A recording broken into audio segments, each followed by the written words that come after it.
ओम नमो भगवते वासुदेवाय। ओम नमो भगवते वासुदेवाय। ओम नमो भगवते वासुदेवाय। ओम नमो भगवते वासुदेवाय। ओम नमो भगवते वासुदेवाय। ओम नमो भगवते वासुदेवाय। दिल्ली पोखर धाम की जय। श्री बरसाना धाम की जय। श्री वृंदावन धाम की जय। श्री प्रभुपाद की जय। राधा रानी की जय। जय जय श्री राधे श्याम।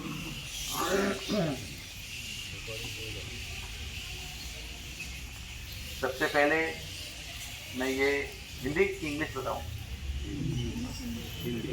इंग्लिश मिक्स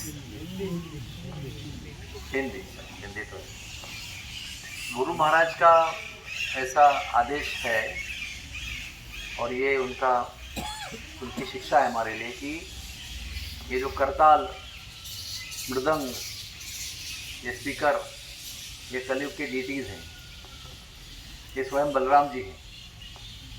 तो जब हम कोई कथा करते हैं और ये एक्टिव होता है, जब ये बंद होता है तो वो बंद होता है, लेकिन जब वो एक्टिव होता है तो स्वयं बलराम जी का स्वरूप है। इसलिए जब भी आप कहीं भी स्पीकर यूज़ करेंगे उसको ज़मीन पर रखना नहीं है, उसको या तो ऊंचे प्लेटफॉर्म पर रखना है, आसन देकर बिठाना है। ठीक है, सब लोग ध्यान रखिएगा। जहाँ पर भी आप लोग सब प्रचारक हो, सब जगह जाते हो, तो आपको ये लोगों को बताना भी है और खुद भी उसको पालन करना है। तो गुरु महाराज और प्रभुपाद और वैष्णवों के अनंत कृपा से हम लोगों ने गोवर्धन की यात्रा संपन्न की। हम लोग इसका अंदाज नहीं लगा सकते कि कितने कृपा हम पर हुई है, कितना आध्यात्मिक लाभ हमको हुआ है कि हम कभी भी उसको समझ नहीं सकते। कितने अनंत जन्मों के संचित का फल इस यात्रा के रूप में हमारे जीवन में आया है। इसलिए हम केवल उसके लिए अपने आप को योग्य तो समझ सकते नहीं हैं, वही तो अनन्य कृपा है, और हम केवल कृतज्ञता की भावना ही उसके लिए हृदय में रख सकते हैं। गुरु महाराज को भी कल मैं पूछा हॉस्पिटल देखने के बाद, महाराज what is your suggestion that you told me that you will tell me. तो उन्होंने कहा कि मेरे हृदय में केवल कृतज्ञता है, आई ओनली हैव ग्रैटिट्यूड। और यही हमारे आध्यात्मिक जीवन का जो है वो सार है। और सबसे बहुमूल्य जो अलंकार है आध्यात्मिक जीवन का वो है कृतज्ञता। तो कृतज्ञता अगर वास्तविक रूप में हमारे हृदय में उपस्थित है तो हम निश्चित रूप से आध्यात्मिक जीवन में प्रगति कर सकते हैं। वैसे ही ये स्थान है, यहाँ पर पे आना, यहाँ पर बैठना, यहाँ पर हरि चर्चा करना, हरि कथा श्रवण करना, कीर्तन करना बहुत बड़ी भाग्य की बात है, क्योंकि इतना उत्कट स्थान है। एक तो वृंदावन धाम भी सभी तीर्थों में सर्वश्रेष्ठ धाम है, क्योंकि इसमें भगवान के रूप में नहीं आते। इसमें भगवान या कश्चित सामान्य व्यक्ति के रूप में आते हैं। ये सबसे बड़ी वस्तु है, क्योंकि विश्व में जितने भी स्थान है वहाँ पर वो भगवान है, ऐश्वर्य संपन्न है। लक्ष्मी सहस्त्र शतसम ब्रह्म सेव्य मानव, इस भाव में सब लोग उनकी सेवा करते हैं। केवल यही स्थान है जो वो अपनी भगवत्ता को छोड़कर आना चाहते हैं, जो स्वयं उनका निजी हृदयस्थ अंतरस्थ भाव जो है उसको यहाँ पर अनुभव करना चाहते हैं, इसलिए वो अपनी भगवत्ता को छोड़कर यहाँ आना चाहते हैं। उनके चरणों की धूल जो है वो केवल यहाँ पर उपस्थित है, दंडकारण्य के वन में उपस्थित है, क्योंकि वहाँ पर भगवान राम बिना पादत्राण के चले थे। और कहीं भगवान के चरणों की धूल उपलब्ध नहीं।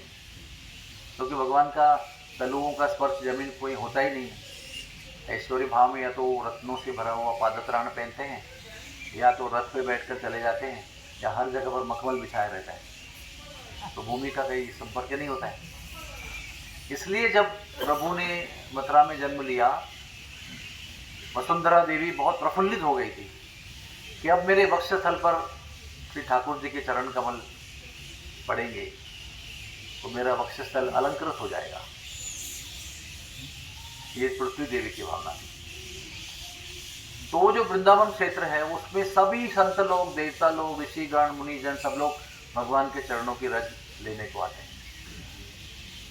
क्योंकि तो यही उपलब्ध है वो। लेकिन विशेष बात यह है कि जो ठाकुर जी की चरणों की रज प्राप्त करने के लिए ब्रज में सभी महान वैष्णव संत ऋषि आते हैं, देवतागण आते हैं, वो ठाकुर जी बरसाने में आते हैं और यहाँ की रज में अपने आप को लोटपोट कर देते हैं, दंडवत प्रणाम करते हैं। इस रज में अपने आप को दंडवत साष्टांग अष्ट अंग प्रणाम कर लेते हैं। फिर उस रज में लोटपोट हो जाते हैं, रोलिंग इन द डस्ट, क्योंकि इस रज में राधा रानी बिना पहने हुए, चप्पल पहने हुए नंगे पैर घूमती है। इसलिए वो ठाकुर जी जिनकी चरण रज सबके लिए अपेक्षित है या वांछित है, वो ठाकुर जी यहाँ पर राधा रानी के चरणों की रज, गोपियों की चरणों की रज लेने के लिए आते। इतना ये धाम जो है वो महिमा, इसकी महिमा अगाध है। और उसमें राधा रानी का महल है, इसलिए वृंदावन धाम में बरसाना बहुत विशेष है, क्योंकि कृष्ण की प्रियतम आराध्य राधा रानी जो है वो यहाँ पर निवास करती है, यहाँ पर विहार करती है। और यहाँ पर स्वयं ब्रह्मा जी भी पत्थर बन के खड़े हैं। पूरे इतिहास में हमारे दो ही लोगों ने अवरोह तपस्या की है। हम सब लोग आरोह तपस्या करते हैं। आरोह तपस्या मतलब कुछ आज के स्थिति से उच्च प्राप्त करना है, तो हम कुछ त्याग करते हैं और कुछ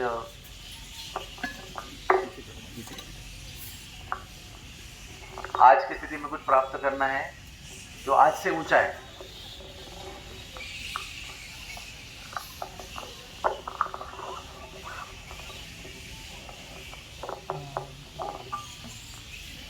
हम सब लोग व्रत करते हैं ताकि हम आज के स्थिति से उच्च स्थिति में पहुंच जाए। कोई भी व्रत कोई व्यक्ति नीचे जाने के लिए नहीं करता है। 12th का बच्चा भी कोई टीवी देखना, मोबाइल देखना छोड़ देता है ताकि उसको कुछ अच्छे अंक मिलकर वो अच्छे स्थिति में, शैक्षणिक उच्च स्थिति में चले जाए। और अवरोह का मतलब है ऊपर से नीचे आना। संगीत में भी है आरोह और अवरोह। तो अवरोह तपस्या यानी हम उच्च पद पर हैं लेकिन हमको निम्न पद पे आना है। ये तपस्या केवल दो लोगों ने की है, एक ब्रह्मा जी और एक उद्धव जी। वो दोनों ही सर्वोच्च पद पर हैं। यहाँ तक कि गोपियाँ भी उद्धव जी को बहुत ही सराहती है कि आप कृष्ण के इतने निकट हो, इतने कृष्ण के निकट संबंधी हो। तो ब्रह्मा जी ये पूरे ब्रह्मांड के प्रथम नागरिक हैं, first citizen of the whole universe. उनके पास क्या नहीं है, उनके पास सारा अधिकार, सारा ऐश्वर्य, सारी कीर्ति, सारा शक्ति, भगवान की कृपा, सब कुछ है उनके पास। उसके पास कुछ है ही नहीं, ऐसा है ही नहीं। लेकिन वे जब उन्होंने भगवान के द्वारा चतुश्लोकी भागवत के माध्यम से हृदय के अंदर के कोने में रेडीमेड साक्षात्कार प्राप्त किया। हम लोग कैसे करते हैं, पढ़ते हैं, साधना करते हैं और धीरे धीरे साक्षात्कार प्राप्त होता है फल स्वरूप। लेकिन ब्रह्मा जी ऐसे एक व्यक्ति हैं जिनको शास्त्र के साथ साक्षात्कार भी एक साथ में एस्टैब्लिश, प्रतिष्ठापित हृदय में किया गया। तो उनको क्या अनुभूति हुई कि जीव जो है वो बहुत कष्ट पाएंगे भौतिक विश्व में। गर्मी, सर्दी, लोभ, मद, मत्सर, ऐसे बहुत प्रकार के लाक्षणिक और प्रसंग के अनुसार, परिस्थिति के अनुसार बहुत कष्ट पाएंगे। तो ब्रह्मा जी नील माधव में गए थे, यहाँ पर पुरुषोत्तम क्षेत्र में, और भगवान को उन्होंने बताया कि मेरा ये दर्द है कि मैं देख रहा हूँ कि मेरे द्वारा निर्मित जीव जो है बहुत कष्ट पाएंगे। वो एक कथा है उनकी। दूसरी कथा ये है कि जब सृष्टि का निर्माण करने का समय आया तो भगवान ने ज्ञान दिया, तो सृष्टि के निर्माण करने के पहले उन्होंने 60,000 वर्ष तप किया और कोई फल नहीं मिला उनको, कोई रिस्पॉन्स प्रतिसाद नहीं मिला। फिर अपने काम पे लगे, सृष्टि का निर्माण किया।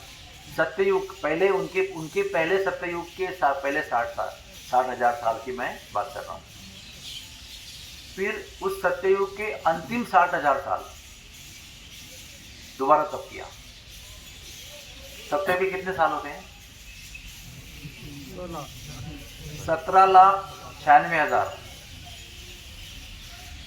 नहीं, 17,28,000 1728 जितने हमारे 16 माला के मंत्र होते हैं ना, 16 × 108 वो 1728, उसको आप 3 शून्य जोड़ दीजिए, वो सत्ययुग का समय है। इसमें पहले 60,000 और आखिरी 60,000, 1,20,000 साल ब्रह्मा ने तप किया है। उसके एंड में भगवान ने उनको दर्शन दिया है। तो पूछा है क्या चाहते हो आप? उन्होंने कहा कि आपके चरणों की रज चाहते हैं, आपके गोपियों की सखाओं के चरणों के रज चाहते हैं। तो उन्होंने कहा ब्रज में चले जाओ। तो ब्रह्मा जी ने कहा ब्रज तो बहुत बड़ा है, ब्रज में कहाँ चले जाए? तो उन्होंने कहा वृषभानुपुरम गत्वा। पीछे देखो,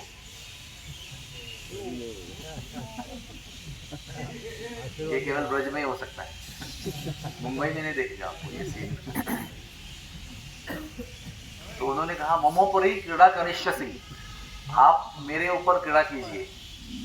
तो उन्होंने कहा वृषभानुपुरम गत्वा। इस तरह से ब्रह्मा जी यहाँ आए और पत्थर बने। थोड़ा सा मैं कहना चाहूंगा इसके ऊपर, क्योंकि पत्थर बनने का अर्थ होता है टू बिकम मिस्टर नोबडी। पत्थर को कोई वैल्यू नहीं होती, पत्थर पर हम कुछ भी कर सकते हैं, चढ़ते हैं, उतरते हैं, पैर रखते हैं, जानवर भी धरती पेशाब कर सकता है। पत्थर का कोई पोजीशन नहीं होता है, कोई वैल्यू नहीं होती है। तो आप सोच सकते हैं सर्वोच्च पद पर जो व्यक्ति है विराजमान, सर्व कीर्तिमान, सर्व सम्मान जिसको प्राप्त होता है, वो व्यक्ति जो है वो यहाँ पर पत्थर बनने को तैयार है, पत्थर बन गया है। तो महाराज जी एक विशेष बात बताते हैं कि वो ऐसा नहीं कि वो पत्थर बने जब तक भगवान थे। हो सकता है ना कि भगवान के लिए बने थे, भगवान गए तो चले गए। आज भी पत्थर बने हुए। महाराज जी बताते हैं कि एक बार कथा कर रहे थे वहां पर ऊपर पहाड़ पर। बोल रहे आप समझते हो आप कहाँ बैठे हो? आप ब्रह्मा जी के सर पे बैठे हो। ब्रह्मा जी के सर पे बैठे हो आप, जो हमारे सारे संप्रदायों के प्रथम आचार्य हैं, हमारे वंदनीय पूजनीय। हम अपने गुरु महाराज का कितना आदर करते हैं। हमारे गुरु महाराज 33वीं पीढ़ी है, 33वीं स्तर पे हैं, यानी उस संप्रदाय में वो पहले हैं सबसे। उनके पास और कोई नहीं, केवल सीधा विष्णु है, उनके सर पे बैठे हैं। और अभी तो कम से कम हम बैठे हैं, वो खड़े हो जाएंगे तो हमारे पैर उनके सर पे आएंगे। तो आज भी यहाँ पर क्यों है वो? क्योंकि आज भी वो भगवान की लीलाओं की इच्छा से, श्रवण करने की, दर्शन करने की इच्छा से जो वैष्णव जन, प्रामाणिक संत जन आएंगे, उनकी भी चरणों की धूल चाहते हैं वो। ऐसा नहीं कि केवल कृष्ण गोप और ग्वाल बाल और गोपियों के ही चरणों के रच चाहते हैं। इसलिए बरसाना धाम बहुत उत्कट है। यहाँ पर साक्षात ब्रह्मा जी पत्थर बनकर बैठे हुए और उनके 4 शीश जो हैं वो राधा रानी के लीलाओं के स्थान है। पहला स्तर शीश जो है भानु महल, भानुगढ़, जिसमें उनका महल है, पूरा परिवार वहाँ निवास करता है। वृषभानु महाराज, कीर्तिदा देवी, श्रीदामा बड़े भैया, राधा रानी बीच में, और अनंग मंजरी बलराम जी का अवतार, उनके ये सब लोग अपने घर पे रहते हैं और अनंत सखियाँ उनकी सेवा करते रहते हैं। और बरसाने की और एक विशेषता है कि यहाँ पर कोई राक्षस नहीं आया। पढ़ा आपने किधर? भागवत में नहीं तो और कहीं पढ़ा, गोवर्धन से पढ़ा, या और कोई विश्वनाथ चक्रवर्ती वहाँ के टीका में पढ़ा। बरसाना, नंदगांव, जावट, कोकिलावन, इस क्षेत्र में कहीं राक्षस नहीं आया। उसकी लीला ये है कि कंस ने यहाँ पर प्रवेश किया था, लेकिन राधा रानी के केवल अस्तित्व से, राधा रानी ने कुछ नहीं किया, कोई मंत्र नहीं फूका, कोई टोना नहीं किया, कोई जादू नहीं किया, कोई क्रोध नहीं किया, कोई आंखें लाल नहीं की, कोई क्रोध से देखा, कुछ भी नहीं किया। वो तो भानुखर यहाँ पर थोड़ा दूर है, थोड़ा सा ही है। भानुखर में वो अपने सखियों के साथ में स्नान कर रहे थे, आनंद मना रहे थे। वहाँ से कंस आया, केवल आया बरसाने के क्षेत्र में, हम लोग कहते हैं ना वो in the field of respective, क्या कहते हैं उसको, प्रभाव क्षेत्र कहते हैं। हाँ, उनके परिग में आ गए। परिग में आते ही वो कन्या हो गया। 6 महीने तक कंडे लिपवाए गोपी ने उससे, रोता रहा बेचारा। इतना बड़ा सम्राट, अपना गर्ग चेता पढ़ेंगे तब पता चलेगा, इतना बड़ा सम्राट है वो। सारे दुनिया भर के राक्षसों को ऐसा पकड़ के पीट के नौकर बना के रखा। सब ऑन कॉल थे मथुरा में, जब चाहे रेडी, ऐसे रखा था उनको। वो दिग्विजयी सम्राट कंस यहाँ पर आके कन्या बन गया। इतना संकोच में आ गया कि वो क्या करूँ, यहाँ जाऊँ तो गोपियाँ ताली पीट के हंस रही है, ए मटल्ली गोपी, ए मटल्ली गोपी, चल अभी कंडे लिपा। और वहाँ तो इतने बड़े सेनापति, इतने बड़े दंडित किए हुए राक्षस सभी वहाँ पर उपस्थित हैं, उनके सामने कैसा संकोच कितना है उनको।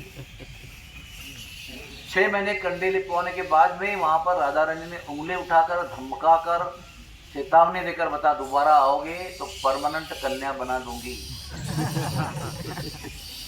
अभी इसमें छलांग लगा दो, वो है जावट में किशोरी कुंड है, वहाँ पर छलांग लगाया। उसका घोड़ा भी घोड़ी बन गया था, जिस पर बैठ के आया था। तो वो घोड़ा का भूला नहीं, जब खुद छलांग लगाया तो घोड़ी ने खुद छलांग लगाई, तो घोड़ी घोड़ा बन गया। और कंसनी गोपी जो है, मोटल्ली गोपी, वो भी कंस बन गया। तो टांग डाली घोड़े के ऊपर और जो भागा मथुरा तक, पीछे मुड़ के नहीं देखा उसने। क्यों? पीछे मुड़ के देखा और स्वामिनी का माइंड चेंज हो गया, तो दोबारा लौट के नहीं आया। हम सब लोग सोचते हैं कि हाँ, क्या कहते हैं, कामाद गोप्यः द्वेषात् चैद्यः और भयात् कंसः। ये सब लोगों ने इस भावना से भगवान की सेवा की, काम भावना से गोपियों ने सेवा की, और द्वेष से चेदीराज, कौन था वो, शिशुपाल ने सेवा की, और भय से कंस ने की। तो हम समझते हैं कि कंस भगवान से बड़ा भयभीत था, लेकिन वास्तविक रूप में वो भगवान से इतना भयभीत नहीं था। अगर इतना भय होता तो वो साहस करता क्या, भगवान को हर समय मारने का प्रयास करता था? अगर उसको भय होता तो उसको रियल भय था राधा रानी का, उसके बाद लौट के आने का भी साहस नहीं किया कभी। एक कथा आती है ब्रज भागवत में कि कंस, राधा रानी का जन्म होते ही कंस यहाँ पर आया था। राजा तो था ही, उसका अधिकार था, तो विश्वानु महाराज को बोला, आप सब लोग चले जाओ, मुझे अकेले में दर्शन करना है। सारे ग्वाल बाल जो बड़े बड़े विश्वानु महाराज को बोल रहे थे, अरे ये तो आतंकवादी है बड़ा, इसके साथ में हमारी लाली को अकेले छोड़ना है। तो बार बार साथ में आ रहा था। तो आगे कंस ने कहा, मैंने कहा ना आपको, आप सब चले जाओ, मैं अकेले दर्शन करूंगा। तो फिर वो क्या करेगा, बेचारे डर गए। वो डर गए नहीं, सम्मान का बात है।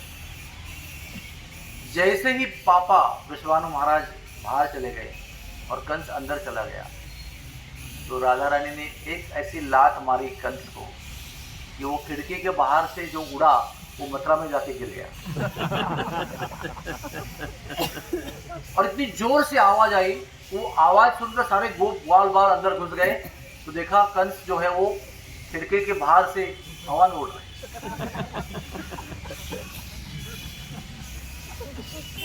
ये राधा रानी का प्रभाव।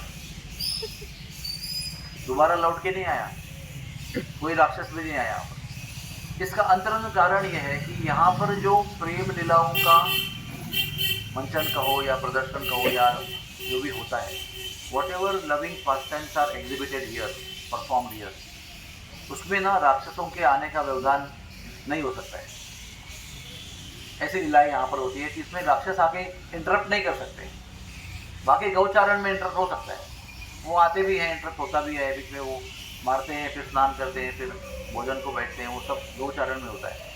लेकिन यहाँ की जो प्रेम उत्कट लीला है उसके अंदर वो व्यवधान नहीं हो सकता। इसलिए राधा रानी ने ऐसी स्थिति को निर्माण किया कि यहाँ पर कोई नहीं आएगा। हमें अपने पास समय कम है, लेकिन ऐसी ऐसी लीलाएं यहाँ पर हुई, आप सुनकर समझ जाएंगे कि इनमें व्यवधान नहीं हो सकता है, नॉट पॉसिबल। तो ऐसे राधा रानी और गोपियों के साथ में उत्कट लीलाओं का स्थल है। ये जो 4 पहाड़ हैं, भानु महल हो गया, दानगढ़ है, वहाँ पर दान लीला होती है। भगवान रति का दान की भिक्षा मांगते हैं राधा रानी, प्रेम दान की भिक्षा मांगते हैं। फिर सांकरे को है नीचे दोनों के पहाड़ के बीच में, वहाँ पर भी दान लीला होती है। उसके आगे विलासगढ़ है, वहाँ पर भी बहुत सुंदर सुंदर लीला होती है। और मानगढ़ सबसे उत्कट है, इसमें भी कहते ना कि और अंदर और अंदर और अंदर जाएंगे तो सबसे अंदर की बात जो है वो मानगढ़ है। वहाँ पर विचित्र प्रकार के प्रेम का प्रकटीकरण होता है। वहाँ पर जो प्रेम के 8 अंग हैं, उन 8 अंग में से मान अंग जो है वो सबसे उत्कट अंग है। वो दिखने के लिए क्रोध के रूप में प्रकट होता है, लेकिन वो सबसे ज़्यादा प्रेम की वृद्धि करता है। और राधा रानी के द्वारा किया हुआ कोई भी कार्य जो है वो प्रेम की वृद्धि के बिना और कोई उसका उद्देश्य नहीं हो सकता। तो वहाँ राधा रानी हमारी भाषा में रूठ जाती है, और रूठ कर वहाँ पर मानगढ़ पे बैठ जाती है। वहाँ भगवान पहले दंडवत प्रणाम करते हैं रूठने के बाद, फिर नहीं मानती है, फिर वो अपना मोर मुकुट उनके चरणों में समर्पित कर देते हैं। तो सबसे बड़ा समर्पण है उनका, अपना मोर मुकुट चरणों में रखना। फिर भी नहीं मानती है, फिर वो उनके चरणों में लोटपोट हो जाते हैं। आपण काय म्हणतो मराठीत? लोळतात, लोटांगण, खाली लोटांगण वंदीने चरण। वो करने के बाद भी राधा रानी नहीं मानती। उसके बाद में अपने 2 अश्रुओं से अनंत अश्रुधारा बहाकर उनके चरणों का प्रक्षालन करते हैं, अभिषेक करते हैं। फिर वो जो रज है जो उनके अश्रुओं से गीली हो गई है, उसमें भी लुप्त हो जाते हैं, फिर भी नहीं मानती है। फिर जाकर ललिता उनके कान में कुछ कहती है, फिर उसके सामने जो मोर कुटी है वहाँ पर कृष्ण भगवान मोर बनकर नाचते हैं। क्या नहीं करते राधा रानी के लिए? राधा रानी का संतुष्टि, आनंद, प्रेम, सानिध्य, स्नेह उनके लिए सर्वतोपरि है। और नीचे उसके गहवर कुंड है, वो गहवर कुंड ब्रह्मा की नाभि है। और उस गहवर कुंड में राधा रानी अपने गिने चुने 64 सखियों के साथ में स्नान करती है। तो कल मैं वहाँ पर गया था, तो मुझे उन्होंने पूछा कि ये 64 एक्चुअली कौन होते हैं? तो मैंने कहा 8 प्रधान सखियाँ होती हैं, और 8 प्रधान सखियों की हर एक की 3 मंजरियाँ असिस्टेंट होती है। तो कितने हो गए टोटल? कितने हो गए? 32। 8 + 24 32 होता है। फिर और 32 उसके साथ में, ऐसे मिलकर 64 सखियों के साथ में वहाँ पर रोज वो स्नान करती है। और जब स्नान करती है तो मोर कुटी से ग्वाल बाल उनको छेड़ने के लिए वहाँ से लड्डू फेंक कर उनको डिस्टर्ब करती है। और उसी के किनारे में मधुमंगल को सभी गोपियों ने उनका पूजन किया था, उनको ढेर सारे लड्डू खिलाए थे, क्योंकि उनका गोपियों ने थोड़ा सा अपराध किया था, उनको पकड़ा था, उसको पीटा था मक्खन चोरी करते समय। भगवान ने आके डराया था उनको, अरे आप जानते नहीं हो ये ब्राह्मण का पुत्र है, ब्राह्मण का पुत्र अगर जनीव तोड़ के शाप देगा तो आप सब लोगों का विवाह ऐसे बुढ़े से होगा, इसके पहले से 8 पत्नियां हैं। तो गोपियां तो बोली वाली डर गई बेचारी, तो क्या करना चाहिए? प्रणाम किया। तो पहले तो पीट रहा था, तो खड़ा हो गया ऐसे, जैसे होता है ना वो गुब्बारा कैसे होता है, हवा निकल जाए तो गिर जाता है ना, तो फिर हवा भरेगा तो कैसे फूल जाता है, वैसा ये खड़ा हो गया ऐसे। बोले महाराज क्या सेवा करें, लड्डू खिलाओ, लड्डू खिलाओ। ऐसा भी बोला कि आप लोग में से जो गोपियाँ लड्डू बनाएंगी ना, लड्डू रिपीट नहीं होना है। तो आप भी रवे का मेथी का लड्डू आएंगे, पालघर से लेके आएंगे, वो भी वही लेके आएंगे, वो भी वही लेके आएंगे, तो कैसे मिलेगा? आप डिस्कस करो, वो रिपीट नहीं होना चाहिए। ऐसे करके मीटिंग करके ढेर सारे लड्डू जो रिपीट नहीं हुए, ऐसे लोगों ने खिलाए। बहुत चैन से आसन पे बिठाया, उधर गेवर कुंड पे खिलाया, फिर उन्हें आशीर्वाद दिया कि आप लोगों का विवाह उससे होगा जो आपके मन में है।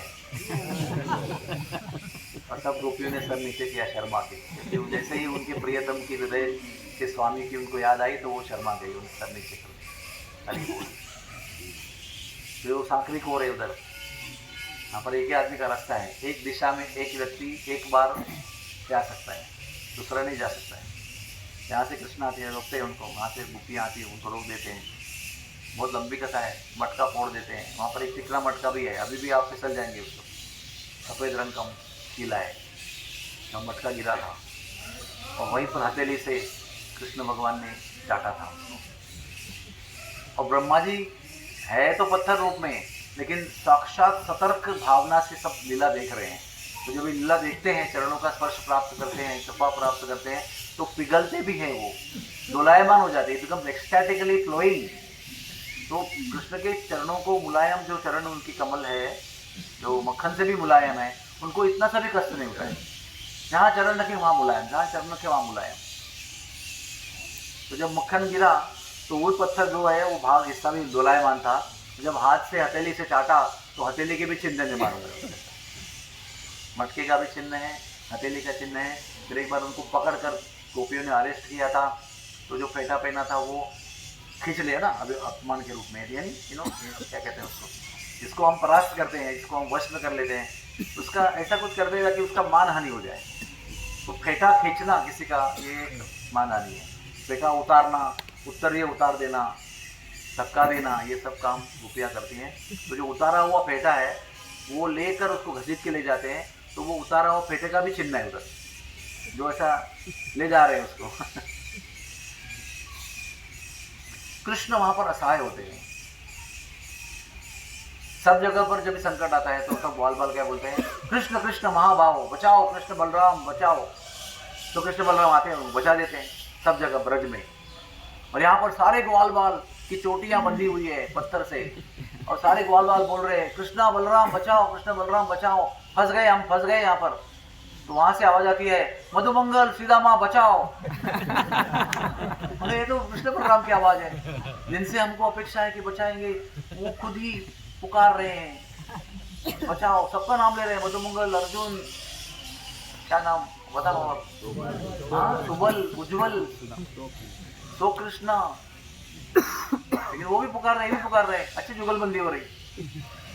तो वहां पर हमारी महाराज ने कथा वहां पर रोकी और बोले ऐसा क्यों, तो हमको सब मालूम नहीं था। तो महाराज उतर गए, सांकरी को उतर गए और नीचे चिकसोली में जो हमारा है ना, उसी स्थान पर आए। तो सब लोग बैठ गए। फिर पूछा यहाँ पर कृष्ण बलराम क्यों पुकारते हैं, सब लोग किसी को पता नहीं। तो महाराज ने बोला यहाँ पर प्रेम के कारण कृष्ण बलराम स्वयं असहाय हैं, they become helpless, they become overwhelmed. वो इतने भाव विभोर हो जाते हैं कि उनके अंदर कोई शक्ति नहीं है किसी को बचाने की, खुद ही को नहीं बचा पा रहे, तो उनकी चोटी भी बंधी हुई है। तो फिर उन्होंने, राधा रानी ने सबने उंगली दिखाकर उनको बोला, कल तुम कृष्ण बनकर, कृष्ण जो हो वो राधा रानी का स्वरूप लेकर आओगे, सखी वेश धारण करके, घर का बेस्ट माखन जो है वो सर पे धारण करके आओगे, सारे ग्वाल बाल आप भी सखी बनकर आओगे, अपने घर का माखन दही दूध जो है वो सब लेकर आओगे, और हम लोग आपके सरदार का रूप लेंगे, हमारी रानी हमारा जो है वो आपका सरदार बनकर आएगी, हम सब लोग ग्वाल बाल बनकर डंडा लेकर आएंगे, और फिर आपको यही आना है, हम आपका मटका तोड़ेंगे और खाएंगे। तो फिर अगले दिन वो आए बेचारे असहाय बालक, और सखियों ने उनका मटका तोड़ा है। वो सांकरी कोर जगह ऐसी है, सांकरी कोर आप गए होंगे शायद, वहाँ से आगे जाने के बाद में गहवर बनाता है बहुत गहरा, और वो गहवर बन जो है वो कृष्ण भगवान अपने हाथों से सजाते हैं उसको, दोपहर से लगते हैं, फूल, फूल की पंखुड़ियाँ, फूंक, केसर, सुगंधित द्रव्य और सब बिछाना, सब बना के, फूलों का जो क्या कहते हैं, arranging flowers, ground floor, ground पे 4-4 फीट तक फूल, हाँ पेटल्स, वो केसर सांकरी कोर तक बिछाते हैं, ताकि वहाँ से राधा रानी चल कर आएगी तो फूलों के बीच में चल कर आएगी। और बाद में क्या करते हैं पता है, वो 4-4 फीट का जो फूल पंखुड़ी लगाए ना, उसके नीचे सो जाते हैं, ऊपर पंखुड़ी डाल देते हैं, ताकि राधा रानी उनके छाती पर चढ़ के चले। तो राधा रानी भी चल के आ रही है, जैसे सुझाव हो गया है। अचानक वो कृष्ण के वक्षस्थल पर चढ़ती है तो उनको अजीब सा लगता है, देखो क्या है नीचे, तो हमारे सावरे श्याम सुंदर जी सोए हुए हैं, लेटे हुए। तो राधा रानी को बड़ा संकोच होता है और उनको उठाकर गले लगा देते, अश्रु बहाते, कैसा क्यों कर रहे हैं आप, मैं आपके चरणों की रज की अपेक्षा में यहाँ पर बैठा। फिर वो हाथ पकड़कर वहाँ से उनको गेवर कुंड में ले जाते हैं। और गेवर कुंड जो है वो निवृत्ति कुंज है, वहाँ पर राधा कृष्ण के अलावा कोई लीला नहीं करता है। सब सखियाँ जो है सब तैयारी करके चली जाती हैं। कृष्ण भी तैयारी में आते हैं, लेकिन उनको दोनों को छोड़ देते हैं। यहाँ तक श्रृंगार भी नहीं करते। वो एक परस्पर श्रृंगार स्थली भी है। वो दोनों मिलकर एक दूसरे का श्रृंगार करते हैं वहाँ पर, इसलिए वो परस्पर श्रृंगार स्थली है। वहाँ पर श्रृंगार होने के बाद में हाथ पकड़कर कृष्ण राधा रानी को, तीसरे को, ये मेरा राइट हैंड है, राधा रानी का राइट हैंड उनके हाथ में है, और लेफ्ट हैंड से वो ऐसे लता बेली द्रुम को सवारा करेंगे, इसे बहते हुए जो लता बेलियाँ हैं उसको संवारते हुए रास्ता बनाकर उनको अंदर लेके जाते हैं। और वैसे नाग जैसे रास्ते होते हैं ऐसे अंदर बहुत गहराई में, और अंदर वो फूलों की शेज है जहाँ पर जाकर रात्रि भर लीला होती है। ऐसा है ये, ऐसे लीलाओं का अवलोकन किया ब्रह्मा जी ने। काम कैसा करते हैं? क्रिएशन, वो डिफिकल्ट काम है वो।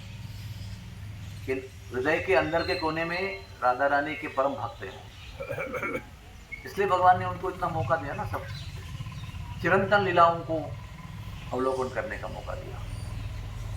एक लीला होती है नैमित्तिक लीला, जो भगवान आते हैं, जन्म लेते हैं, बड़े होते हैं, हाँ रेंगते हैं, बोलना सीखते हैं, चलना सीखते हैं, तोतला तोतला बोलते हैं, फिर बड़े होते हैं, फिर ये करते हैं, फिर वो करते हैं, फिर एक समय पर अंतर्धान हो जाते हैं, तो नैमित्तिक लीला कहते हैं। जो राम लक्ष्मण का अलग अलग रूप में आते हो करके चले जाते हैं, समय अलग अलग होता है। लेकिन एक होती है नित्य लीला, जो आए और जाए इसको कोई फर्क नहीं पड़ता, नित्य लीला वहाँ पर होती रहती है। एक जगह पर वही लीला अनंत प्रकार से नित्य रूप से होती रहती है, चिरंतन। तो उसमें से एक स्थान है पीली पोखर। दुर्वासा मुनि ने राधा रानी को वरदान दिया,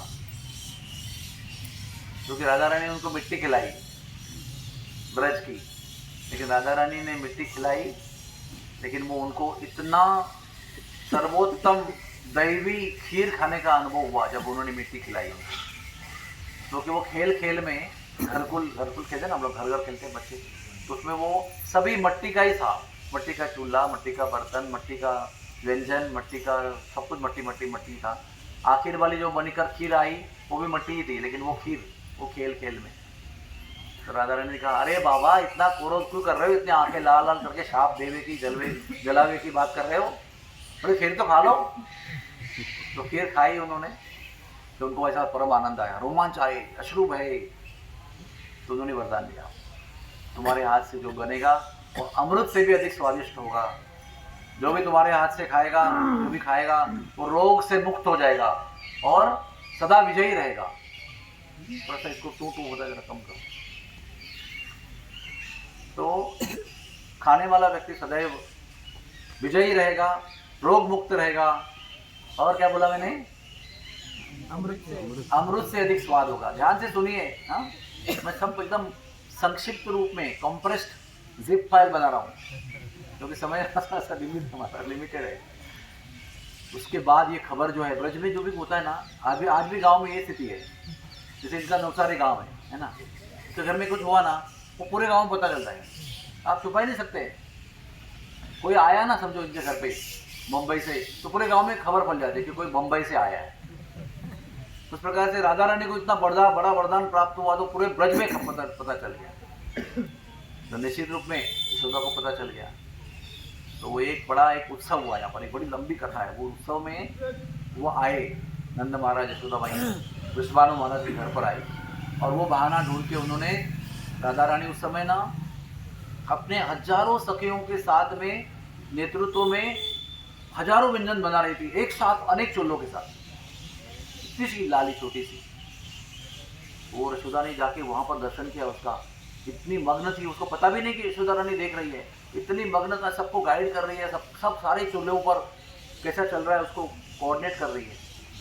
तो वो भाव विभोर हो गई, जिस उद्देश्य से आई थी कि आज मैं कीर्ति मैया को पूछूंगी कि क्या आप आपकी लाली को हमारे लाला के लिए भोजन बनाने के लिए भेज सकती हो क्या रोज।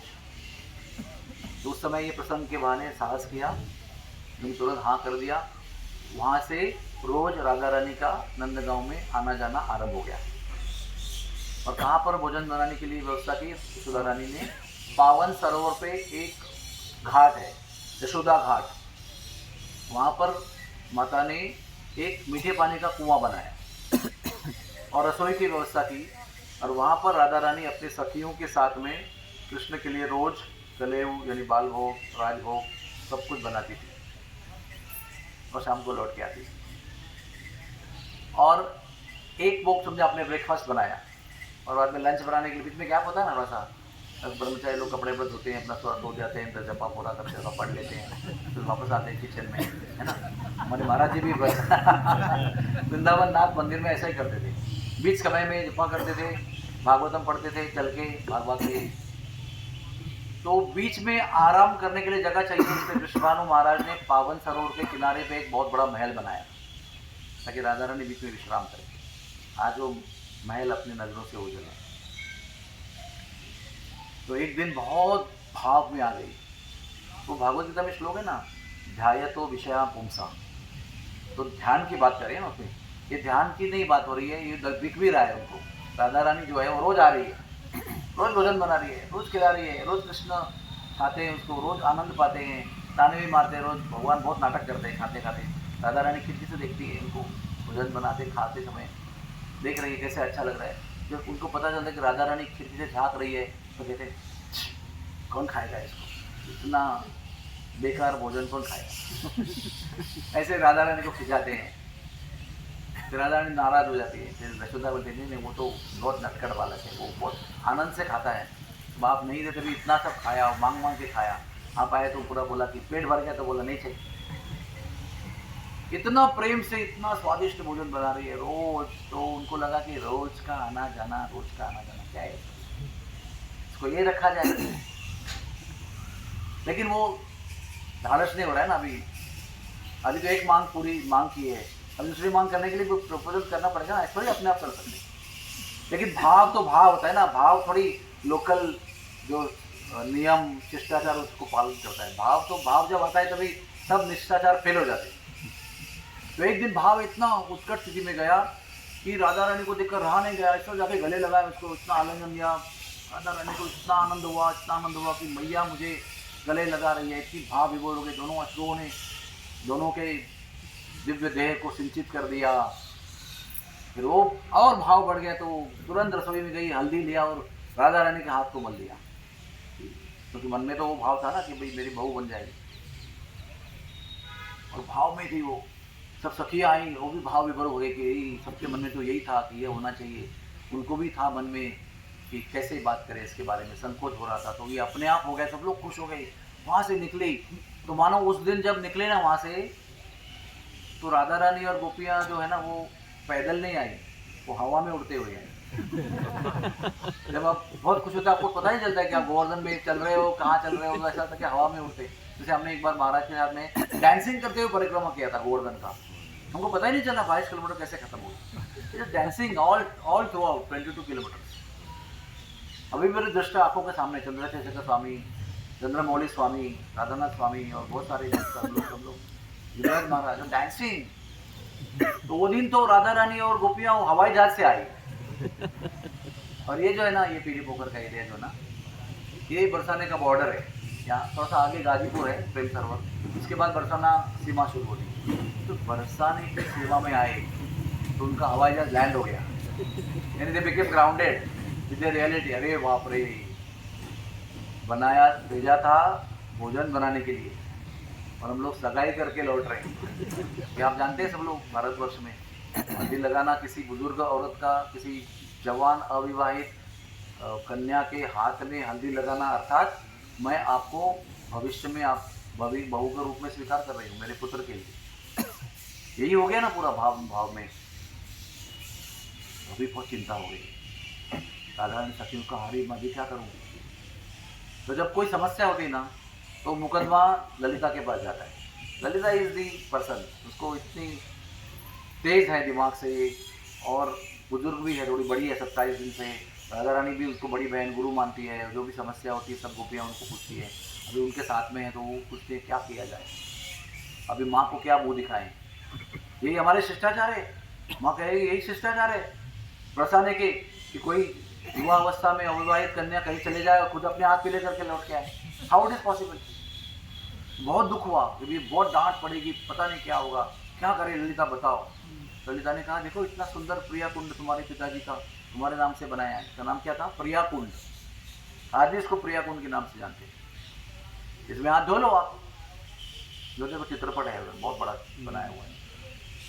तो राधा रानी जो है वो हाथ धोने के लिए गई और वो भी हाथ मल रही है। हाँ जब हाथ मल रही है ना तो मलते हुए सोच रही है कि विवाह करूं कृष्ण से कि नहीं करूं, करूं कि नहीं करूं, करूं कि नहीं करूं। करूंगी तो ये रोज का जो थ्रिल है ना, गोइंग कमिंग, जो भी छुप के मिलना है, जो भी इशारे करना है, वहाँ पर जो शिव जी के मंदिर में पीछे को एक चरण चिन्ह है, वहाँ पर आके खड़ी रहती है राधा रानी और नंद भवन में खड़े रहते हैं, वहाँ से इशारे करते हैं और इशारे करते हुए पत्थर पिघल जाते हैं तो उसके चरण चिन्ह बने। तो वो भी एक आनंद है दूर से इशारे करने का। बीच में एक संकेत स्थान है, वहाँ पर इशारे करते हैं जाके। कभी पंछी बनकर मिलते हैं कोकिला वन में, पंखी बनकर आते हैं और डिस्कस करते हैं कहाँ मिलना है। वंडरफुल ना देखिए। तो ये सब समाप्त हो जाएगा ना, परकीय रस को परकीय रस कहते हैं। विवाह हो जाएगा तो परकीय का रूपांतर स्वकीय में हो जाएगा।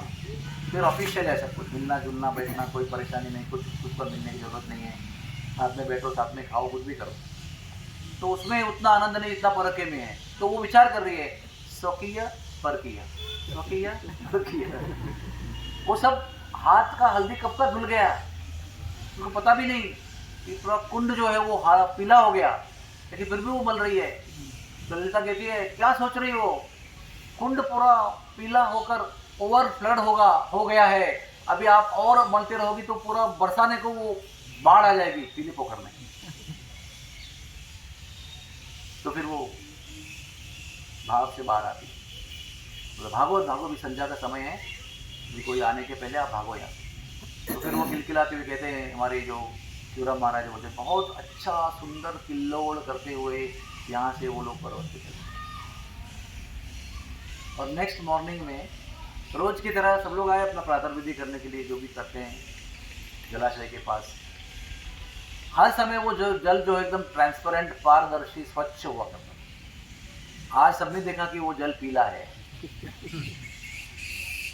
तो ऐसा हमारे गुरुदेव बताते हैं, और हम भी आप जानते होंगे कि जिसके लिए आपके मन में बहुत प्रेम होता है ना, उसके विषय में आपको सब पता चल जाता है अपने आप ही। जैसे एक बार किसी व्यक्ति को भक्त को अमेरिका में बुखार आया, तो महाराज ने उनको फोन किया कि आप ठीक तो हो, तो नहीं बुखार आ गया।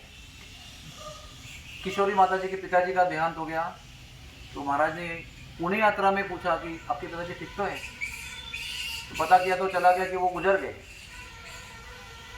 तो ये सब प्रसंग के बाद में हमने किशोरी माता जी ने पूछा महाराज को, माता जी how you know, how you came to know. महाराज ने कहा when we love we come to know. Such a nice thing. When we really love then Krishna will help you to understand from within. तो वैसे ग्वाल बाल जितने भी थे बरसाना वासी, वो राधा रानी और विश्वभानु महाराज सब पर इतना प्रेम करते और सबके मन में भी वही इच्छा है कि हमारे लाला का, हमारी लाली का विवाह जो है लाला के साथ, नंद लाला के साथ हो जाए। सबके मन में यही संकल्प है, यही इच्छा है, यही प्रार्थना है।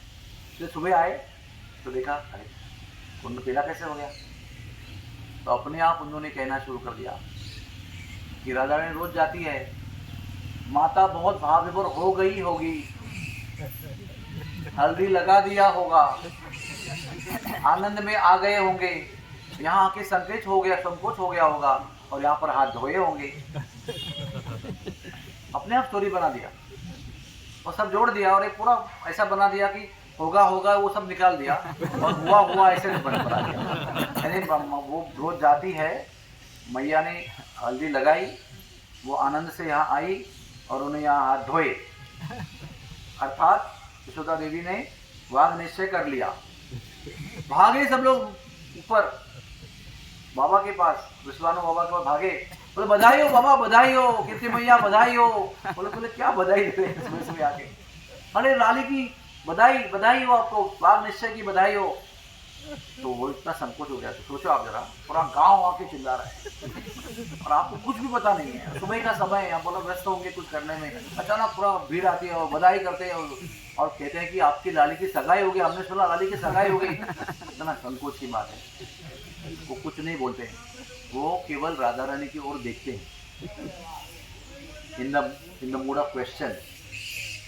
तो वो केवल सर झुकाती है। हाँ, मौन का एक अर्थ होता है एक्सेप्टेंस,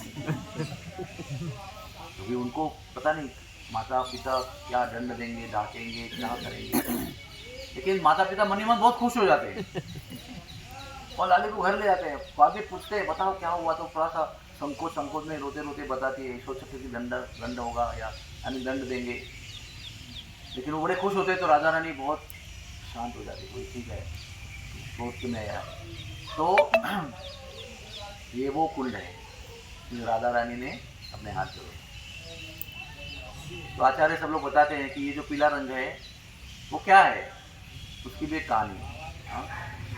नेक्स्ट डे कृष्ण यहाँ पर आए, रोज आते हैं ना, उनको उधर नंदगांव में ना उनको ना रहा नहीं जाता है, वो ज़्यादा समय वहाँ टिक नहीं पाते। कहते हैं वो जब तक राधा रानी के संग होते हैं तो तेजस्वी होते हैं, जब दूर हो जाते हैं तो निस्तेज हो जाते हैं। तो राधा रानी क्या करते पता है आपको, यहाँ से आप उनका जो गौर तेज है उसको एक्सपांड करके नंदगांव तक विस्तारित करती है, ताकि वो गौर तेज के प्रभाव से हमारा नील तेज जो है वो थोड़ा सा मूड में रहे।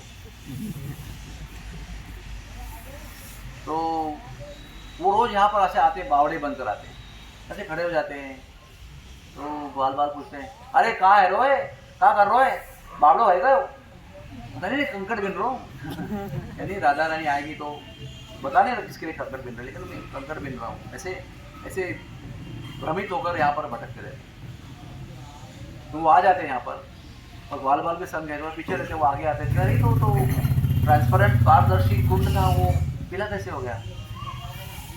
तो भी कृष्ण को मन में प्रश्न है कि ये पीला रंग क्या है, ये पीली वस्तु क्या है। ऐसे करते करते वो उतर जाते हैं कुंड में, और कुंड में उतरते पूछ ही रहे हैं अभी, पूछते कुंड में प्रवेश करते हैं। और प्रवेश करने के बाद में अंदर जाते हैं, 2 हाथ ऊपर है उनके और मोर पंख है सर के ऊपर। तो इतने जाते गहराई में पूछते भाव विभोरता में कि अभी केवल इस सरोवर के कुंड के पृष्ठ भाग पर केवल 3 चीजें हैं, 2 हस्तकमल और 1 मोर पंख, और पूरे कुंड में घूम रहा है वो। और आसमंत में वातावरण में पूरा आवाज गूंज रही है। क्या बोले आवाज गूंज रही है? ये पीली वस्तु क्या है, बोलो कौन सी आवाज गूंज रही है? पीली वस्तु क्या है? और वो आवाज गूंजते वो बाहर आते हैं। जब बाहर आते हैं तो पूरे गोल्डन हो जाए। अंदर थे वे ब्लू अंदर गए थे, नीले बाहर आए तो वो स्वर्ण वर्ण के हो गए। और फिर भी वही पूछ रहे हैं ये पीली वस्तु क्या है, ये पीली वस्तु क्या है? तो आचार्य बताते हैं ये पूरी वस्तु राधा रानी का जो कृष्ण पे प्रेम है वो है, जिससे कृष्ण जो है वो इतने प्रभावित हो गए, इतने भाव विभोर हो गए। कहते हैं वो जब बाहर आए तो ग्वाल भी आए कि अरे कहाँ से आवाज़ गूंज रही है। देखा तो कन्हैया जो है वो गोल्डन होके बाहर निकला। वो इतनी बड़ी आश्चर्य की बात थी उनके लिए, लेकिन जो आगे हुआ वो उससे ज़्यादा आश्चर्य बात है, क्योंकि जब भी वो पीले रंग पे भाव विभोर होके बाहर निकले, जैसे भी गिरिराज को हुए, तो जानते हैं कि विश्वरूप दास हूँ मैं, है ना। तो मैं उनके पास गया और बोला गिरिराज प्रभु विश्वरूप कहाँ है? तो क्या बोलेगा वो? माधवानंद प्रभु विश्वरूप कहाँ है? तो सखाओं को पूछ रहे हैं कृष्ण कहाँ है, गोपाल कहाँ है, गोविंद कहाँ है? तो बाल कह रहे हो अरे तुम ही तो हो। नहीं आप नहीं जानते मुझे, आप कृष्ण कहाँ है बताओ। ग्वाल बड़े पजल हो गए, बहुत ज़्यादा दुखी हो गए, क्योंकि इतनी भयंकर उनकी अवस्था थी एक दृष्टि से, ग्वाल बालों की दृष्टि से कि अरे तो अच्छा खासा आए थे तो घर पे लेके जाएंगे इस अवस्था में, और मैया भी देखेंगे कि ये कृष्ण कहा पूछ रहा है, तो मैया क्या बोलेगी, तुमने क्या खिलाया उसको, क्या किया तुमने उसको, कहाँ ले गए थे उसको, कौन सी गुफा में ले, कौन से बाबा ने कुछ सोना कर दिया उसके ऊपर, क्या तुम लोग करते हो। वो डर था उनको कि हम लोग तो अच्छा लेके आए तो जाके वापस क्या करेंगे। दिन भर ना वो बालकों को सबको पूछा उन्होंने, किसने भी यही जवाब दिया कि तुम ही कृष्ण हो, तुम ही गोपाल हो, तुम ही गोविंद हो। तो परेशान हो गए वो फिर वो हिरण को पूछने लगे, गैयाओं को पूछने लगे, बछड़ों को पूछने लगे, वो भी ऐसे स्तंभ हो गए देख रहे हैं उनको। फिर लता पता को पूछने लगे, फिर बेलियों को पूछने लगे, फूलों को पूछने लगे, फलों को पूछने लगे कि कृष्ण कहाँ है, तुमने कहीं कृष्ण को देखा है? क्या जवाब देंगे सब लोग? पूरा वातावरण जो है ब्रज का वो स्तब्ध है पूरा।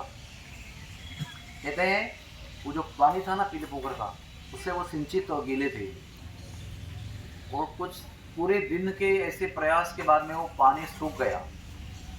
उसके बाद में वो होश में आए। लेकिन जब भी क्यों होता है ना spell, when you are under spell of something and you come out we are exhausted. गांव में भी बहुत सारे ऐसे लीला होती रहती है कि किसी के शरीर में कोई देवता प्रवेश करता है, उसको पता नहीं चलता है, देवता को उतारने के बाद में वो व्यक्ति बहुत थका मिलेगा, वो इज टू टायर्ड। तो ये पूरा भाव दिन भर अनुभव करने के बाद में और भाव उत्कट भावना में सबको पूछ पूछ के जवाब न मिलने पर वो इतने थक जाते हैं। जब उनको पता चलता है कि मैं ही कृष्ण हूँ, सब सूख गया पानी, तो वो चुपचाप बात न करते हुए घर पे चले जाते हैं। सारे ग्वाल बाल भी कुछ भी बात नहीं करते हैं और घर पे चले जाते हैं। और उस दिन माता पिता को क्या हुआ कोई कुछ बोलता नहीं, क्योंकि हर रोज़ की उनकी आदत क्या है, जाके आज का दिन में क्या हुआ हुआ। उसको मराठी में कहते हैं अहम अहमिका, मतलब मैं बोलूँ पहले, मैं बोलूँ पहले, मैं बोलूँ पहले, सब लोग के मन में मैं बोलूँ पहले, मैं बोलूँ। कृष्ण बलराम को भी वही है, तो बाबा ऐसे ऐसे देखते रहते हैं गोद में बिठाकर, वो भी बोल रहे हैं, ये भी बोल रहे हैं, सारे ग्वाल वाल भी साथ में बोल रहे हैं, ऐसे पूरा ऐसा होता है। वो बहुत समय तक चलता है। तो जब वो 1 साल के बाद में गए ना और बोला कि अगासुर को मारा आज, तो भी प्रश्न आया ना, वो तो रोज तो उस दिन बोलते हैं, अब 1 साल के बाद में क्यों बोलते हैं? तो वैसे अहम अहमिका कुछ नहीं हुई दिन, वो जो सब शांत रहे, क्योंकि क्या बोलेंगे और उनसे तरफ प्रश्न आएगा क्यों ऐसा हो, तो क्या जवाब देंगे, किसी को उत्तर नहीं पता उसका। तो इला भी आए पूर्वी भगवान आकर पीले रंग का आस्वादन करते। तीसरी कथा यह है कि शंकर भगवान जैसे नंदगांव में और उधर गोकुल में भी आए थे, आपको पता है, वो गोकुल में भी आए थे। उनका नाम है चिंताहरण महादेव। वही लीला है, मैया का नकार देना, मैया रूठ जाना, बैठ जाना, लेकिन वहाँ का नाम चिंताहरण महादेव, वो कोयलो घाट पर है। फिर जब वो वहाँ से शिफ्ट होकर यहाँ पर आ गए, तो यहाँ पर भी शंकर महाराज जी आए थे ऋषि बनकर। तो वैसे वो इधर भी आए राधा रानी के बाल स्वरूप का दर्शन करने के लिए। इसका कारण क्या है? क्योंकि दिव्य धाम में भगवान के बाल रूप में दर्शन नहीं होते, वहाँ पर वो चिरंतन कैशोर अवस्था में रहते।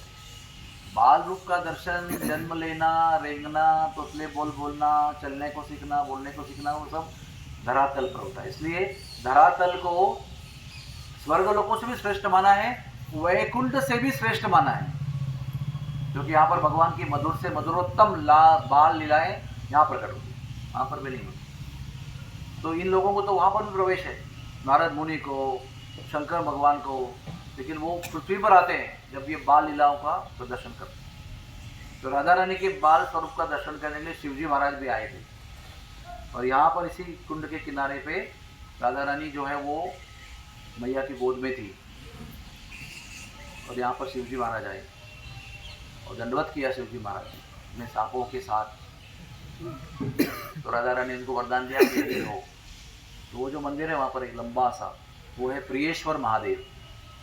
वहाँ पर शंकर जी राधा रानी की कृपा से निवास कर रहे हैं। फिर नारद मुनि भी दर्शन करने आए राधा रानी का यहीं पर। उस समय राधा रानी के दोनों हाथ में मेवा था। मेवा मतलब क्या? किशमिश, काजू, बादाम, पिस्ता जो होता है ना, वो मैया खिला रही थी, उनके हाथ में भी थे। नारद मुनि आए, तो नारद मुनि तो हमारे लिए नारद मुनि है, लेकिन वो जटाधारी, क्रोध ऐसे करो, कठोर आंखें और जटा, दाढ़ी वाड़ी। तो राधा रानी डर गई उनको देख। उन्होंने क्या किया, अपने हाथ के जो दाने थे ना, वो मिठाई क्या कहते हैं उसको, मेवा के, वो उनके हाथ में पकड़ा दिया और वो बोले मैया ले चल मुझे। और थोड़ा मैया दूर चली गई तो उसकी गोद में ऐसे मई लाली छुप गई। तो मैया कहती है, अरे लाली क्यों डरती हो तुम, यही तो वो बाबा थे, तुम्हारे जन्म समय पर यही आए थे, तुम आंखें नहीं खोल रही थी, इन्होंने तुम्हारी आंखें खुलवाई थी। बड़ी कृपालु बाबा है ये, इनकी कृपा से ही तुम अभी देख पा रही हो, बोल पा रही हो, सुन पा रही हो। तो फिर भी वो सहमे सहमे ऐसे चुप चुप के देख रही। मैया के गोद में कैसे बच्चे होते हैं ना, आप कभी नए बच्चे को मिलते हैं ना, तो मुझे डॉक्टर है बच्चों के, उनको पता है, वो मैया के गोद में रहेगा, चुप के देखेगा डॉक्टर को, ऐसे देखेगा दूर दूर से, कुछ जांच करने को नहीं देगा, दूर से देख रही। तो नारद मुनि पर राधा रानी ने यहाँ पर कृपा की। फिर ये जगह इतनी महत्वपूर्ण है कि जो ब्रज की होली है जो विश्व भर में प्रसिद्ध है, बीच में कुछ लोगों ने ये बरसाने की जो होली है वो वृंदावन में करने का एक संकल्प किया था, मतलब स्टेज में बनाएंगे उसका। तो बड़ा आंदोलन हुआ था, बहुत बढ़िया आंदोलन हुआ था, और वो प्रयत्नों को उन्होंने मरद क्या बोलते हैं हाणुन पाड़ना, मतलब उसको उन्होंने कैंसिल करवा दिया लीगली। ये जो लीला है ये बरसाने की ही लीला है, ये बरसाने के बाहर ब्रज में भी नहीं हो सकती। लट्ठा मार होली, बाकी रंग होली, रंगीली होली, और क्या कहते हैं उसको, रंग भरणी एकादशी और होरंगा और छड़ी मार होली, वो सब जगह होता है, वो भी उसका भी स्थान है फिक्स। लेकिन रंग की होली सब जगह होती है, लट्ठा मार होली केवल यहाँ होती है और कहीं हो नहीं सकती है। और उन्होंने फिर बरसाना के लोगों ने विजय प्राप्त किया और कैंसिल करवा के अभी यहीं होती है। तो वो लीला जो है वो नवमी के दिन होती है, फाल्गुन शुद्ध नवमी के दिन 8वीं तिथि को, अष्टमी की तिथि को नंदगांव से ठाकुर जी हुरियारा बनकर निकलते हैं। हुरियारा में रंग खेलने के लिए जो एक अलग पोशाक होता है, अभी देखिए आप उसको पेटा पहनते हैं, बोगलबंदी पहनते हैं बहुत सारा। वो कैसा होता है, सोल्जर में सोल्जर, तो सोल्जर के यहाँ पर एक बम होता है, यहाँ पर एक पट्टा होता है गोलियों का, और यहाँ पर गन होती है, एक चाकू होता है, फिर एक मशीन गन हाथ में होती है, और बहुत सारा कहते हैं ना शस्त्रों से लैस होकर हमारे सैनिक निकलते हैं। वैसे पूरे शस्त्र लेकर, यहाँ पर गुलाल, यहाँ पर अबीर, यहाँ पर रंगा पिचकारियाँ, यहाँ पर हाथ में पिचकारी, नीचे पिचकारी, ऊपर कपड़ा रंग वन भर के पूरा ऐसा, उसको कहते हैं हुरियारा। वो ड्रेस बनाया जाता है और पिटाई पहनते हैं उसके ऊपर, और उसके ऊपर एक ढाल होती है। वो जो लट्ठा मार का आघात होता है ना, तो उसको झेलने के लिए वो ढाल होती है। वो कहते हैं वो ढाल बलराम जी का स्वरूप है, बलराम जी वो ढाल के रूप में सबको सहायता करते हैं। ढाल बनाते हैं, 15-15 दिन बनाते हैं उसको, ड्रेस और सब कुछ तैयारी करते हैं। और यहाँ पर सब औरतें जो है ना वो लट्ठा भी तैयार करते हैं, 15 दिन तक लट्ठे को तेल पिलाते हैं, तेल पिला के उसको मालिश करते हैं, लट्ठे को, लट्ठा को मजबूत बनाते हैं। लट यानी ये लट, तो कहते हैं लट, ये लाठी नहीं है, लट है, लट। और मैं लाठी मार होली नहीं कह रहा हूँ, मैं लठ मार होली की बात कर रहा हूँ, ध्यान से सुनो। तो ये भी सब, ये भी तेल लगाया हुआ है, तो मशीन से घुमाया हुआ है। हाँ लगता है बहुत, लगेगा तो दंड मार लगेगी, बहुत हल्का है, देखो कितना हल्का है, कुछ भी नहीं वजन इसका, लेकिन पड़ेगी इसकी तो हरी वो। तो 15 दिन तक यहाँ पर नई नई बहुओं को काम नहीं करवाते हैं, खाली मेवा खिलाते हैं, मसाज वालों को बुलाते हैं, लड़कियों को मसाज करते हैं, जो नई बहू है और अविवाहित लड़कियाँ, उनको पूरा तैयार करते, बोला अच्छा पीटना है आपको। 15 दिन तक घर घर में ऐसा एक माहौल होता है, अरे मैंने कैसी रोटी बनाई, मैंने कैसा लट्ठ बनाया, देखो मेरा लट्ठ ऐसा वैसा, ये बातें चलती रहती है। और वो होली के समय पर गरीब से गरीब आदमी कोई पुराना वस्त्र नहीं पहनता है, भिखारी भी होगा तो नया वस्त्र पहनेगा, वो होली का नियम है। होली के दिन you can not wear old cloth, use cloth. तो सारी तैयारी बहुत दिन चलती है। फिर अष्टमी के दिन, जब कल रंगीली होली है, जो ब्रज की होली है, वहाँ से जुलूस निकलता है। हमारे सरदार कृष्ण बलराम सखाओं के साथ पूरा हरियाणा का वेश पहन के निकलते हैं। उस जुलूस में शंकर जी महाराज, ब्रह्मा जी, इंद्र, सारे देवता देवियाँ सब आते हैं वेश बदल कर। और वो जुलूस में ऐसा मूड रहता है ना, ए चार मुख वाले, कौन सा मुख से बात करेगा पत्नी से तू, और पत्नी को चुम्मा देवी को दिल होगा तो वो कौन सी गाल पे चुम्मी देगी, 4-4 8-8 है, ऐसे ही मजाक करते हैं। अरे ये देखो डमरू वालों आए हो, डमरू बजाना आता है तो बजाओ, नाच करके दिखाओ। शंकर भी चुप, ब्रह्मा भी चुप, नारद भी चुप, सब लोग खाली उनको बोला वी शुड बी, जैसा महाराज कल गए थे ना, everyone wants to be just present there, मत करो उनको वहाँ रहने दो, उनको वहाँ रहना है बस, उसके बीच में कहीं कुछ बोल दिया और नकाल दिया तो क्या करेंगे, सब लोगों को रहना है उसके अंदर।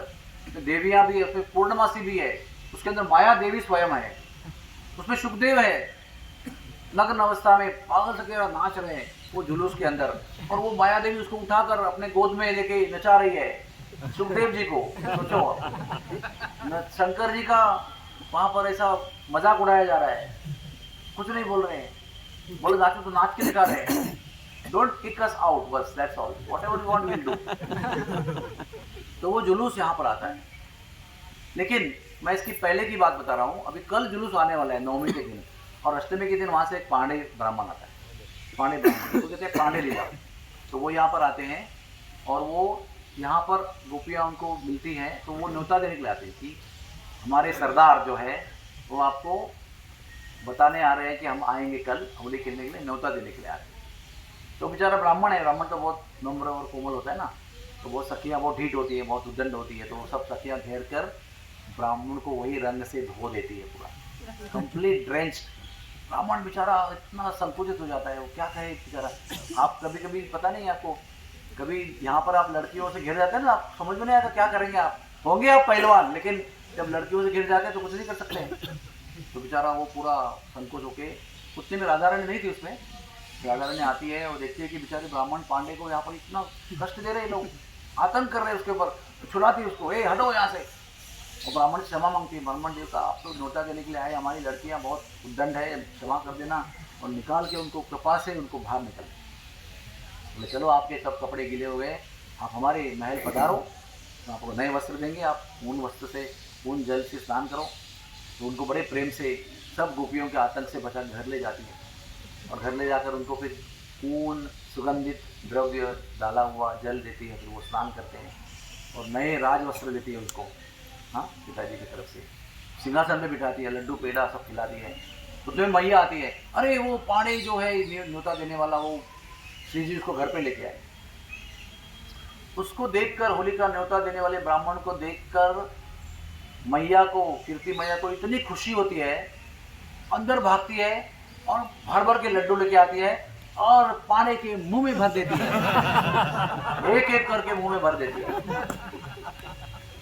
उसको कहते हैं लड्डू मार होली, वो अष्टमी का लीला है, क्योंकि मैया ने पांडे को उस दिन प्रेम से लड्डू मुंह में भरे थे, इसलिए सब लोग जो हम लोग हैं वो श्री जी के मंदिर में, जो भाव क्या है, उनका घर है ना वो श्री जी का, तो उनको हम लड्डू डाला के देते हैं। और वो हुरियारे जब आते हैं, पांडे आता है, पांडे आज भी आता है सखाओं को लेके, और श्री जी के मंदिर में जाकर न्योता देता है होली के लिए, तो वहाँ से लड्डू फेंकते हैं अंदर से, गर्भगृह से, और हुरियारे उसको झेलते हैं, यानी भर रहे हैं मुँह में। और अगले दिन ये जुलूस निकलता है, और जुलूस में सभी लोग यहाँ पर आते हैं, और हमारे सरदार जो है वो यहाँ आते हैं, सब सखियाँ सज धज के तैयार हैं होली खेलने के लिए। जो आते हैं ठाकुर जी, तो राधा रानी को नहीं देखती उसके, किसी कारण राधा रानी उस दिन रोटी हुई है, और ललिता और उसका ग्रुप उनको समझा रहा है, यानी सांत्वना दे रहा है, कोई आज रुकने का दिन नहीं है, तो उतरी बैठी हो। यहाँ पर आगे कृष्ण जो है अपनी नज़र घुमाते हैं सबके ऊपर, क्योंकि नज़र राधा रानी को ढूंढ रही है, राधा रानी को दिखाई नहीं पड़ती है। तो विशाखा है, विशाखा को ऐसे नज़र से पूछते हैं किधर है, तो वो इशारा करती है ऊपर है, तो वो कहते हैं इशारा में जाओ ले आओ उसको। तो विशाखा अपने सखियों को लेकर ऊपर जाती है, तो वो अंदर उठ के बैठी हुई है, कहते अरे वो आ गया, वो आ गया, सच सच के आ गया, होली खेलने के लिए, पिचकारी है, रंग है, अबीर है, गुलाल है, सब है, तुम रूठे बैठी हो, समय रूठने का है क्या? तो भी नहीं हल रही है वो, विश्वास नहीं हो रहा है, जाके झरोके से देखो। झरोके में आके देखती है, तो कृष्ण यहाँ पर बराबर झरोके के सामने खड़े, अभी भी आपको दर्शन होगा, ठीक से आपको दिखाऊंगा। झरोके में खड़ी है, तो वहाँ से पिचकारी निकाल के मार देते हैं, लेकिन कहते हैं कि पिचकारी की जो धार जो है ना, वो बीच में ऐसे गिर गई, लेकिन उनका जो न्योता और प्रेम था वो उधर तक पहुँच गया झरोके, तो तुरंत छा गया, तुरंत उसको एक्सप्रेस वे में श्रृंगार किया, और ललिता विशाखा दोनों तरफ से उनको लेकर यहाँ पर, दोनों का यहाँ मिलन होता है पीली पोखर में, और फिर वो डिस्कस करते हैं होली के रूल्स एंड रेगुलेशंस, कैसे खेलना है, क्या खेलना है, पहले सूखी होली खेलनी है, रंग उधेड़ना है, मलना है, फिर पिचकारी से खेलना है, गीली होली कहते हैं उसको। ऐसे बहुत सारे नियम तय करते हैं, और खेल आरंभ होता है सूखी होली से। तो सूखी होली में ऐसा आतंक मचता है कि गोपियाँ ना पूरा ग्वाल बालों पर हावी हो जाती है। गोपियों का इतना संख्या में उनको रंग लगाने का जो प्रयास है, उसके अंदर ग्वाल बाल एकदम हार जाते हैं, कृष्ण भी हारने लगते हैं। तो हारते हुए कृष्ण जो है वो चालाकी करते हैं, पिचकारी निकाल के ऐसा नया गेम शुरू कर देते हैं। मैं आपको बताने में भी टाइम लगता है, क्योंकि शब्द होते हैं, उसकी रचना होती है, फिर समझ जाता है, लेकिन ये ऐसा आंखों की पलक झपकते के बीच में हो जाता है सब कुछ जो मैं बोल रहा हूँ। तो वो जब पिचकारी राधा रानी के सुंदर गुलाबी गालों पे निशाना बनाकर, वो गुलाल का जो गुलाबी रंग है उसको पिचकारी में निशाना बनाकर छोड़ते हैं, और जब राधा रानी देखते हैं कि ये गुस्सा की कर रहा है, हाँ बेईमानी कर रहा है, तो तुरंत अपने हाथ से वो पिचकारी को रोकते हैं अपने गालों से, लेकिन वो पिचकारी का जो वेग है वो इतना है कि वो टकरा कर जो है उड़कर उनके गाल पे गिर जाता है। तो वो जो उनके गाल हैं उसके ऊपर गिरा हुआ जो गुलाबी रंग है, कुछ छींटे पड़े हुए हैं, वो इतना सुंदर दर्शन था कि वो देखकर मारने वाला जो है पूरा भाव विभोर हो गया। इतना सौंदर्य, और वो देखकर राधा रानी बहुत प्रेरित हो गई कि इसने होली का जो नियम है वो तोड़ दिया, बेईमानी की उसने। नाराज हो गई वो, होली का खेल बंद हो गया। तो राधा रानी ने कहा, ए तुमने अच्छा नहीं किया। तो ललिता ने जाके उसको अरेस्ट करवाया। कृष्ण को जाकर ऐसे दोनों हाथ ऐसे पीछे मरोड़ दिए, ऐसे पूरा 2-3 गोपियाँ ऐसे पकड़ रही है पीछे से, ऐसा पकड़ के लेके आए।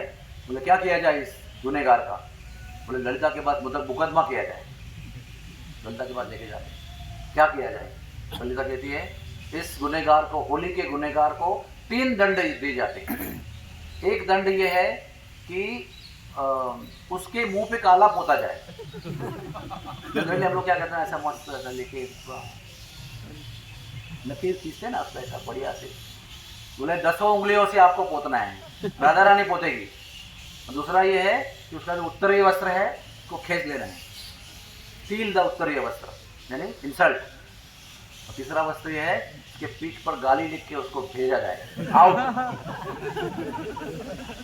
तो पहला जो दंड था उसको देने के लिए वो थाल लेके आए, काजल का पूरा राधा रानी के हाथ पूरे लिखवाए उसके अंदर, और ये गुनहगार को बांध के पूरा ऐसा राधा रानी के मुख के सामने लेके आए। राधा रानी पूछो उसको, राधा रानी ऐसे पूछने गई तो उसने मुँह आदमी में, और 2 गोपियाँ आई, उन्होंने वो कान पकड़ के ऐसा पूरा स्टडी कर दिया, बाकी सब पकड़े हुए हैं, उसको मुंह पकड़ के ऐसा कान पकड़ के वो पिलाया। और राधा रानी ने काला पोता कंप्लीटली। उसका एक सखी आई, उसने पूरा दुपट्टा खींच लिया उसका। और तीसरी गोपी ने आकर पीछे गाली लिखी जो मैं यहाँ पर नहीं कह सकता। जाओ तुम यहाँ से, बड़े उद्दंड हो, तुम्हारे साथ खेलने के लायक है। तो ये जो है लीला सब यहाँ पर बहुत सुंदर स्थान है। उसके आगे लठामार होली रंगीली गली पे होती है, वो अलग होता है, डिफरेंट। ऐसा पीली पोखर पे हम लोग क्या प्रार्थना करेंगे? हम आचमन करेंगे, प्रणाम करेंगे।